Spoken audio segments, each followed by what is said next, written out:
வணக்கம் சொந்தங்களே. இன்றைய தினம் இலங்கை உட்பட உலகில் இடம்பெற்ற பல முக்கியமான தகவல்களோடு உங்களை நாங்கள் சந்தித்திருக்கின்றோம். உலக கிறிஸ்தவர்களை பொறுத்தவரை இன்றைய தினம் ஒரு சோகமான நாள்.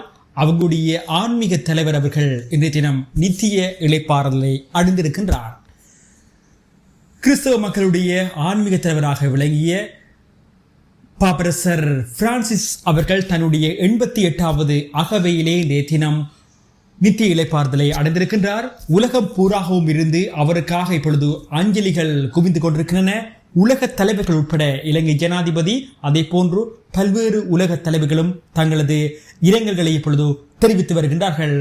அவர் இலங்கை கூட விஜயம் செய்திருந்தார். இலங்கையின் காலி முகத்திடலே அவர் விஜயம் செய்து பல்வேறு மத நிகழ்வுகளில் அவர் பங்கு பெற்றிருந்தமை குறிப்பிடத்தக்கது. இலங்கையை பொறுத்தவரை இன்றைய தினம் இலங்கையிலே ஒரு சோகமான நாள்.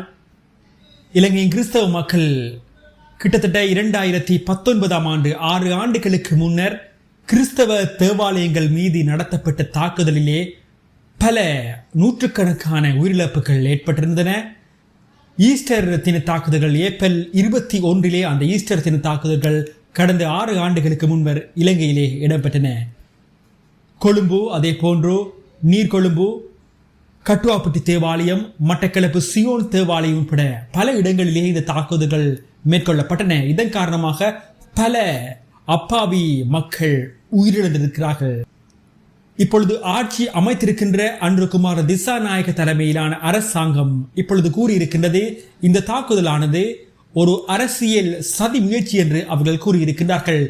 மிக விரைவிலே அதற்கான சூத்திரதாரிகளை அவர்கள் கண்டுபிடித்து சட்டத்தை முன் நிறுத்துவதாக அறிவித்திருக்கின்றார். அதே போன்று அமைச்சரவை பேச்சாளர் நலிந்த ஜெயதிஸ் அவர்கள் இன்றைய தினம் ஒரு தகவலை வெளியிட்டிருக்கின்றார்.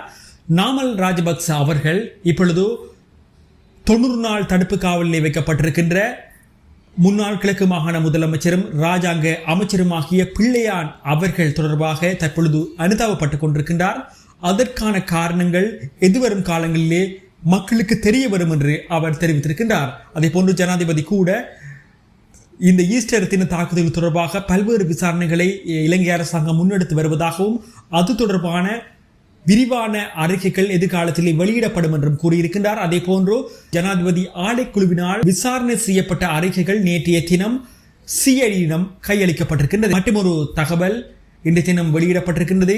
எதிர்வரும் 25ஆம் தேதி லஞ்ச ஒழிப்பு ஊழல் ஆணைக்குழுவே ஆஜராகுமாறு முன்னாள் ஜனாதிபதி ரணில் விக்ரமசிங்க அவர்களுக்கு அறிவிக்கப்பட்டிருக்கின்றது. ஊழல் மோசடி குற்றச்சாட்டுகள் தொடர்பாகவே அவர் இந்த விசாரணை ஆணைக்குழுவிலே ஆஜராக இருக்குமாறும் கூறப்பட்டிருக்கின்றது. வழக்கொன்றிலே குற்றம் சாட்டப்பட்ட சிறையிலே அடைக்கப்பட்டிருக்கின்ற முன்னாள் முதலமைச்சராகிய சாமர சம்பத் தொடர்ந்தும் மே மாதம் 5ஆம் தேதி வரை விளக்கமறியலிலே வைக்கப்பட்டிருக்கின்றார். அதே போன்று மேவின் சில்வாவும் தொடர்ந்தும் விளக்கமறியலிலே வைக்கப்பட்டிருக்கின்றார். மீண்டும் மற்றொரு காணொளியிலே உங்களை சந்திக்கலாம்.